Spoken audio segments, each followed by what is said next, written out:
बिस्मिल्लाहिर्रहमानिर्रहीम, अस्सलाम वालेकुम। मैं हूं शिराज खान, खुश आमदीद।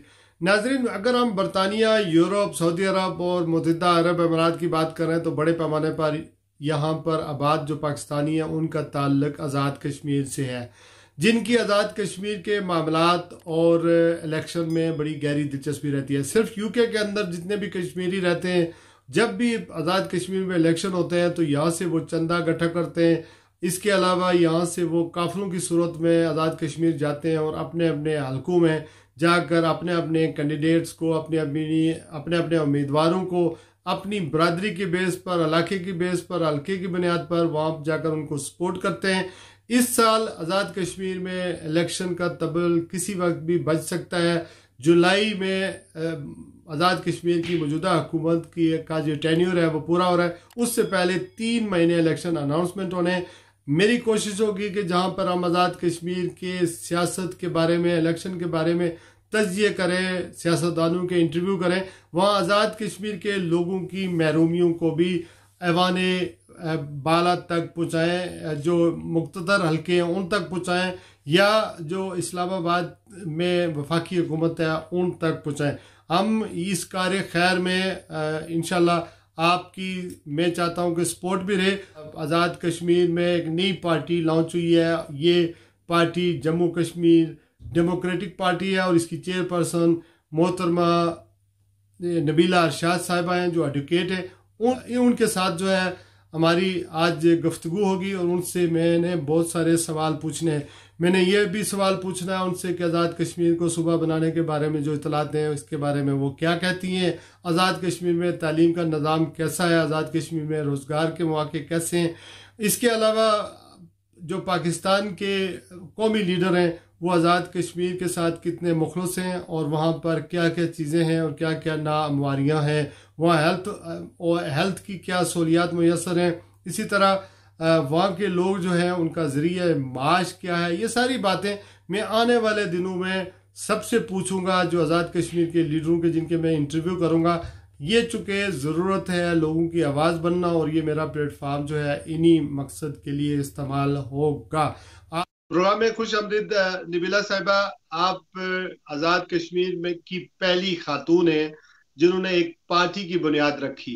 इसके अलावा 25 साल से गुज़श्ता आज़ाद कश्मीर में सियासी जिदोजहद जम्मू कश्मीर पीपल्स पार्टी के प्लेटफार्म से सरदार खालिद इब्राहिम की पार्टी के साथ आप करती चली आ रही हैं।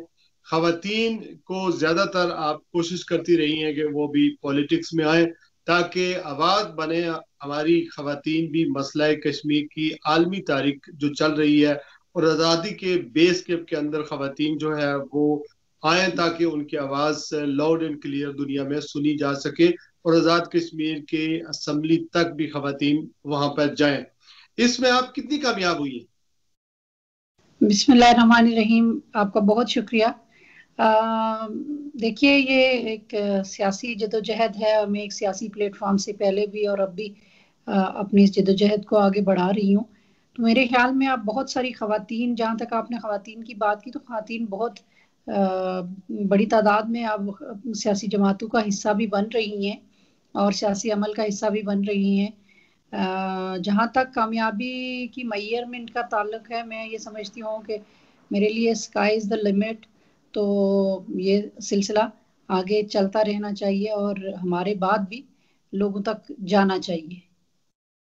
हमारी आज़ाद कश्मीर की सोसाइटी फीमेल का सियासत में आने को किस तरह देखती है? मेरे लिए ये तो बड़ा ही बेहतर एक्सपीरियंस रहा ज़ाती तौर पे मैं अगर कहूँ तो, क्योंकि मुझे मैं उन खवातीन में, बल्कि खवातीन क्या, आज़ाद कश्मीर की सियासी तारीख के अंदर मैं वो खातून हूँ जिसने इससे पहले जो सियासी जमात जिसके साथ मेरा ताल्लुक था उसमें मैं डायरेक्ट इलेक्शन लड़के पार्टी का जो इंट्रा पार्टी इलेक्शन था उसके ऊपर मैं मरकजी सेक्रेटरी जनरल बनी और मैं मेल्स के मुकाबले में इलेक्शन लड़ी और जीती और मर्कजी सेक्रेटरी जनरल बनी।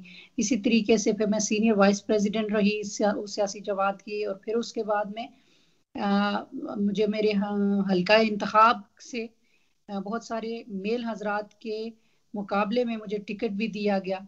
तो मेरा एक्सपीरियंस बड़ा अच्छा है, और मैं ये समझती हूँ कि मेरे ज़ाती एक्सपीरियंस को सामने रखते हुए मैं ये समझती हूँ कि बहुत ही वेलकमिंग है आज़ाद कश्मीर की जो सोसाइटी है। वहाँ अगर आप बेहतर काम करते हैं तो आपको, ये आज़ाद कश्मीर हो या कहीं भी हो, जब आप बेहतर या पॉजिटिव सिमत में कोई काम लेके चलते हैं तो उसमें आपको चैलेंजेस तो आते हैं, लेकिन अल्टीमेटली जो है उसका आपको कहीं ना कहीं वो आपके आपके लिए एक बेहतर एक्सपीरियंस भी होता है, और आपके आपके लिए जो एक बेहतर तजर्बा भी होता है। तो मैं समझती हूँ कि मेरे लिए बड़ा अच्छा रहा, और अगर आप ठीक काम कर रहे हैं तो आपको खुद भी सेटिस्फाई होना चाहिए, और लोग भी जो है आपके काम की ज़रूर उससे मुतासर होते हैं, उसको अप्रिशिएट करते हैं। ओवरऑल अगर आजाद कश्मीर की बात करें तो ख्वानदगी की शरह क्या होगी? देखिए 87% के ऊपर है हमारे यहाँ की ओवरऑल लिटरेसी जो रेट है, और हमारे मेरा जिस इलाके से ताल्लुक है वहाँ की लिटरेसी रेट जो है वो इससे भी ज़्यादा था।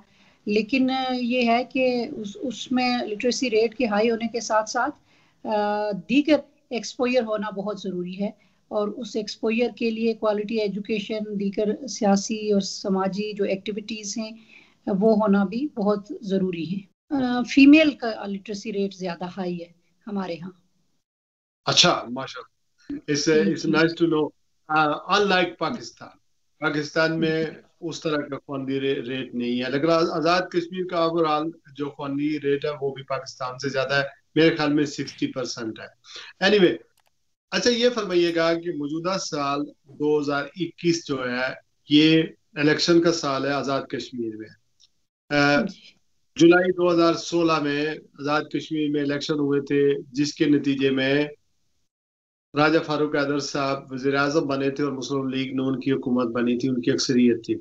उसकी बुनियादी वजह ये थी कि आजाद कश्मीर के अंदर जब भी कोई हुकूमत बनती है, जिस भी पार्टी की, वफाक में जिसकी भी पार्टी हो, उसी की हुकूमत आजाद कश्मीर में बनती है। अगर वफाक में पीपल्स पार्टी हो तो चौधरी मजीद साहब वजीर आजम बनेंगे, अगर वफाक में बेनजीर की हुकूमत हो तो बैरिस्टर सुल्तान महमूद चौधरी वजीर आजम बने थे, और वफाक में अगर मुस्लिम लीग नून की या फौजी दौर हो तो मुस्लिम कॉन्फ्रेंस जो है वो इलेक्शन जीता करती थी। ये 1947 से ये रुझान बहरहाल आजाद कश्मीर का अलायंस मुस्लिम कॉन्फ्रेंस के साथ था, लेकिन आजाद कश्मीर के लोगों को तकसीम किया गया और मुस्लिम कॉन्फ्रेंस को के मुकाबले में वही लोग मुस्लिम लीग में दाखिल किए गए, और फिर मुस्लिम लीग आजाद कश्मीर में बाकायदा कायम हुई, और मुस्लिम कॉन्फ्रेंस उस एतबार से अब अददी एतबार से ज्यादा पावरफुल नहीं है। अभी आजाद कश्मीर के अंदर चूंकि पीटीआई जो है उसका जोर इसलिए है कि वफाक में पीटीआई की हुकूमत है। आप क्या समझती हैं कि मौजूदा इलेक्शन अगर जून जुलाई में होते हैं, उसका तब बजाया जाएगा, तो हमारी जो आजाद कश्मीर की लीडरशिप है वो अपनी वफादारियां खुद पीटीआई को जो है ऑफर करेंगे, उनको ढूंढेंगे कि किसी से कोई गारंटर लें और फिर ताकि हम पीटीआई में जाएं, ताकि हमें वहां से सीटें मिले। इसमें इस सारे सिनेरियो को आप कैसे देखती हैं, आपका तजिया चाहूंगा, और आपकी जमात किस तरह इलेक्शन में जाने वाली है? देखिए आज़ाद कश्मीर का जो ट्रैक रिकॉर्ड रहा है 70 के इलेक्शन से लेके आज तक जितने भी इलेक्शन हुए हैं उसके बाद, तो वो उसमें यही रहा कि हुकूमत पाकिस्तान को आज़ाद कश्मीर के लोग वोट देते हैं, चाहे मरकज़ में हुकूमत पीपल्स पार्टी की हो या नून लीग की हो या इस वक्त मौजूदा पीटीआई की हुकूमत है, तो हमारे लोगों ने वोट हुकूमत पाकिस्तान को देना होता है। वो सियासी जमातें कम और हुकूमत पाकिस्तान को ज़्यादा देखती हैं, और यही वजह है कि फिर बाद में चल के जो पाकिस्तानी हुकूमत है वो कहीं ना कहीं उसका अमल दखल हो जाता है। हम यही कोशिश कर रहे हैं कि लोगों को ये बात समझाई जाए, और हम जो हमारा आज़ाद कश्मीर का इंटरम कॉन्स्टिट्यूशन था 1974 का, हम ये चाहते थे कि उस आइन के अंदर तरमीम करके, अमेंडमेंट करके इस मसले का हल ये निकाला जा सकता था कि आज़ाद कश्मीर के इलेक्शन और पाकिस्तान के इलेक्शन का दिन एक ही रखा जाए, उसकी तारीख एक ही तय कर ली जाए, ताकि ये ना हो कि पाकिस्तान की हुकूमतों की इन्वॉल्वमेंट का अंसर जो है उसमें गालिब आए। तो ये चीज़ अभी तक मुमकिन नहीं हो सकी, लेकिन चूंकि हमारे लोगों का मजाज यही है कि वो पाकिस्तानी हुकूमत को ही, पाकिस्तान की हुकूमत को ही वोट देते हैं, और इस दफ़ा भी रुझान ज़्यादातर जो दीगर जमातों के लोग हैं वो उड़ान भर रहे हैं और वो जोक दर जोक शामिल हो रहे हैं हुकूमत पाकिस्तान की जो सियासी जमात है, तहरीक इंसाफ में शामिल हो रहे हैं। ये भी हो जी। सकता है कि ये लोग खुद शामिल हो रहे हैं या इन्हें शामिल करवाया जा रहा है, या ये हवा का रुख देख रहे हैं कि हवा तेज चल रही है पीटीआई की, इस वजह से लोग इसमें शामिल हो रहे हैं।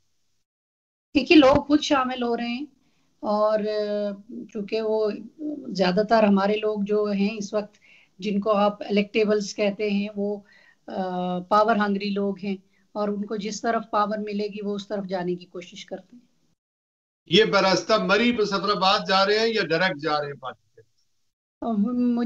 मैं इस बारे में ये नहीं कह सकती कि वो मरी से जा रहे हैं मुजफ्फराबाद। वो डायरेक्टली आते हैं इस्लामाबाद और वो ढूंढते हैं कि हमें कोई ना कोई शामिल कर ले। हाँ, वो लोग यानी उनको जरूरत नहीं है इनको अप्रोच करने की, जो इलेक्टेबल है नहीं वो नहीं, ये उनको approach के जी जी, इस्लामाबाद इलेक्टेबल्स, क्योंकि आप, का रास्ता, जी जी जी, वो खुद ही इस्लामाबाद अपना से मरी रास्ता, का रास्ता, इस्लामाबाद से मरी का रास्ता लें, वहां क्याम करें और फिर मुजफ्फराबाद जाएं। इसका मतलब यह है कि मरी वैसे ही अ, बदनाम है। मरी वैसे ही बदनाम है, चूंकि जीसीओ मरी आजाद कश्मीर के मामलात को देखते हैं। एनीवे, जी असद जी। आपकी आपकी जमात पीटीआई के साथ अलायंस करेगी या इलेक्शन इंडिपेंडेंट लड़ेगी, इसका फैसला आपने किया है? देखिए, हमारी पार्टी ने अभी ये फैसला नहीं किया, लेकिन अब देखें कि इलेक्शन के करीब जाके 1-2 माह के अंदर हम ये तय कर लेंगे कि हमने अलायंस में जाना है या नहीं। कि आप 3 महीने पहले इलेक्शन का शेड्यूल होना होता है आजाद कश्मीर के जी फलां महीने में होंगे, तो ये जी जी अगर हम फरवरी में हैं तो नेक्स्ट मंथ ऐलान हो जाना चाहिए कि फलां मंथ में इलेक्शन है। जी, ऐसा ही है बिल्कुल या बिल्कुल, इससे? ऐसे ऐसे ही है, ऐसे ही है।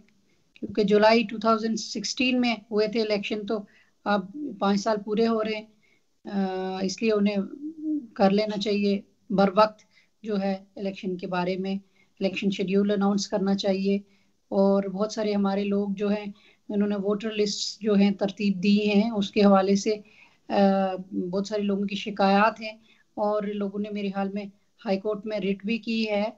जम्मू के जो रेफ्यूजीज हैं उनकी वोटों का इंदराज जो है, वो उसके लिए जो तरीकाकार तय किया गया है उससे लोगों को इत्तेफाक नहीं है, और बहुत सारे लोग इससे उनका जो है वोट दर्ज नहीं हो सका, जिसके लिए उन सब लोगों का मुतालबा है कि उनके वोट को दर्ज किया जाए, जो रेफ्यूजीज हैं मुकीम पाकिस्तान। इसी तरह से आज़ाद कश्मीर में तो जारी है अभी वोटों का इंदराज। तो ये सारा सारा सिलसिला बड़ा ट्रांसपेरेंटली और इसको बड़ा ही गैर जानिबदाराना तरीके से election commission of Azad Kashmir को भी करना चाहिए, और हुकूमत पाकिस्तान को जो है हर वक्त अपनी जिम्मेदारी को पूरी करनी चाहिए, और इक़्तिदार का इंतकाल जो है पीसफुल तरीके से, डेमोक्रेटिक तरीके से अगले टेन्योर को कर देना चाहिए। ये हालात पाकिस्तान के इलेक्शन में हम देखते हैं, या जिस तरह का माहौल यहाँ होता है वही माहौल आजाद कश्मीर में भी देखने को मिलेगा। यानी इमरान खान जिंदाबाद, नवाज शरीफ जिंदाबाद, उसके अलावा जी ए भुट्टो, यही नारे लगेंगे, इसके अलावा कोई तीसरा नारा नहीं लगेगा। देखिए, बिल्कुल एग्जैक्टली यही बात है। वहां पे उनके पास और तो कोई चीज है नहीं, जिंदाबाद मुर्दाबाद के अलावा तो कोई चीज ऐसी है नहीं कि वो लोगों को बताएंगे। यानी आजादी का नारा या फिर मकबूजा कश्मीर के लोगों के लिए काम करने के जो नारे और दावे होते थे वो नहीं होगा। वो तो एक बस एक स्लोगन ही है। कोई उस बेस पर लोग इनको वोट नहीं देंगे, और ना ये इलेक्शन उस बेस पर मसला कश्मीर के हवाले से ये इसको एक अपनी चीज ये एक चीज ये है कि लोग जो है वो मैंने आपसे अर्ज किया कि हुकूमत पाकिस्तान को वोट देते हैं तो इसका मतलब ये है कि वो पाकिस्तान के साथ जो आइडियालॉजी नजरिया पाकिस्तान के साथ ज्यादा हमारे लोग कमिटेड है, और वो चाहते हैं कि अपने आईनी तौर पे वो पाकिस्तान का हिस्सा बने, लेकिन जब तमाम कश्मीरियों को जो मकबूजा कश्मीर के अंदर मुक़य्यद है उन सबको जो है प्लेबिसिट का हक मिले, रायशुमारी का हक मिले, अपना वोट का हक मिले, तो वो उसके इजहार से वो पाकिस्तान का हिस्सा बने। तो ये तो मैं नहीं कह सकती कि किसी सियासी जमात का जो है वो कश्मीर की के आज़ादी के लिए वो उनकी उनकी नीयत नहीं है, या वो उनकी उसके बारे में ये अलग बात है कि उसके बारे में उनकी जो कारकर्दगी रही है वो क्या उनकी रही, लेकिन ये है कि नीयत किसी के ऊपर मैं शक नहीं कर सकती।